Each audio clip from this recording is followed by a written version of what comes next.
மகர ராசி என்பர்களே, உறவுகளில் சில பிரச்சனைகள் வரக்கூடும். பொறுமையா நிதானமா செயல்பட வேண்டும். பணியிடத்தில் சில அதிருப்திகள் உண்டாகலாம். நிதி விஷயங்களை சற்று கவனமா இருக்க வேண்டும்.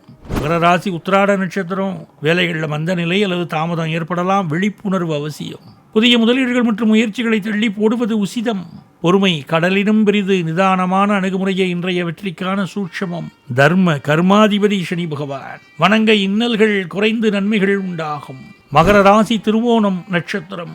சில எதிர்பாராத செலவுகள் அல்லது வீண் அலைச்சல்கள் ஏற்படலாம். குடும்ப உறவுகளில் நல் இணக்கம் காணப்படும். பேச்சில் கவனம் தேவை. ஆஞ்சநேயர் வழிபாடு தடங்கல்களை நீக்கி வெற்றி தரும். மகர ராசி அவிட்டம் நட்சத்திரம். புதிய வாய்ப்புகள் தேடி வரும். சமூக நிகழ்வுகளில் பங்கேற்பது மனசுக்கு மகிழ்ச்சி தரும். நிதி நிலையில் முன்னேற்றம் காணப்படலாம். மன அமைதிக்கு, உடல் ஆரோக்கியத்திற்கு தியானம் மற்றும் யோகா செய்வது நல்லது.